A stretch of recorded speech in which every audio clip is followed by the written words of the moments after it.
Chapter 9. At first Monty had tried to get out of it by saying it was the keys. Estale's is not a modern house, its keys are not of the Yale kind, of which you can carry a dozen in one pocket, each of them is anything from 3 to 5 inches long, and they weigh very few to the pound. In handing over the house to Monty, Philip had given him 8 or 10 of these, and so at first, Estale said, Rook had wanted to say it was the keys. I don't mean the keys, Philip had replied. I mean the pocket on the other side that you're nursing as if it had eggs in it. Why have you been standing sideways and behind people all this time?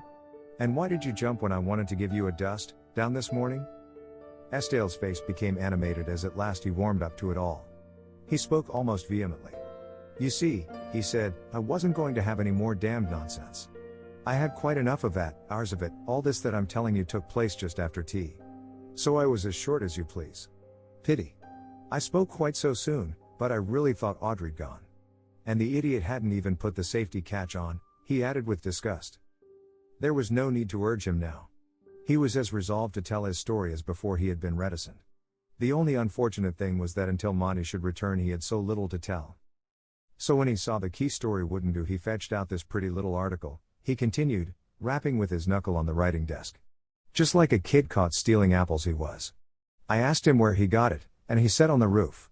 Then he told me all about you fellows going up into the bathroom, and how he'd been the one to crawl along the gutter because he doesn't weigh as much as either of you. But which of 'em gave it to him, Chummy or the other man? Hubbard asked. Well, I'm not so sure that either of them really gave it to him, Estale replied. He began to be a bit of a mule when I pressed him about that. And of course I asked Monty all this before I knew it was Chummy at all, and Monty doesn't know that yet, though I don't think he ever met Chummy. No, as far as make out, the pistol was lying on the roof, just out Chummy's reach, and he kept pointing to it, moving his hand like this. The gesture Estale made was the very gesture I had seen Mr. Harry Westbury make in the saloon bar earlier in the day. So he just picked it up and put it into his pocket? Just that. Simple, isn't it? And it's been fired? As you see. Innocent young man. What did he do during the war? Camouflage, Estale replied. In Kensington Gardens there. Imitation haystacks and dummy trees and gun pit screens and painting tanks and so on, making anything look like what it isn't. Just what he would do. Does he know this thing's been fired? That I can't tell you. Audrey came in then. And that was the answer to all our further questions. Audrey had then come in. Estale had as a matter of fact now told us all that had taken place between himself and Monty Rook. For further information we must wait until Monty's return. You may imagine, however, that I had now quite a lot of food for thought. In the first place, Rook had taken it upon himself to conceal a highly material fact from the police. Whether Estale yet shared this responsibility was at present debatable. Audrey Cunningham's interruption halfway through Monty's story rather obscured the moral aspect of this last. One does not set weighty machinery going for trifles, and for all we knew Monty, when he arrived, might have a complete explanation. In the meantime Estale was probably wise to hold his cool.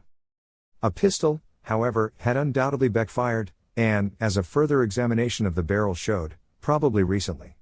And, if you remember, there was that small round hole in the starred roof glass of the studio that I had at first assumed to have been caused by the broken mulberry branch. A pistol bullet might have made just such a hole.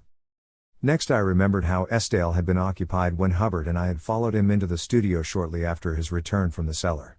He had been so engrossed in poking about the broken glass and mats on the studio floor that he had seemed to notice little else. Had he been looking for the bullet that had made that hole in the roof?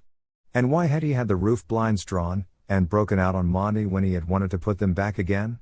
This last, I admit, set me all at sea again.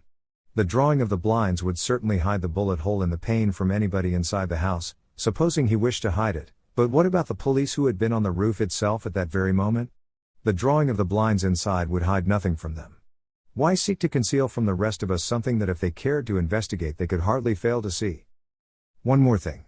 If that pistol had been fired on the premises, somewhere there must be not only a bullet, but a spent case also.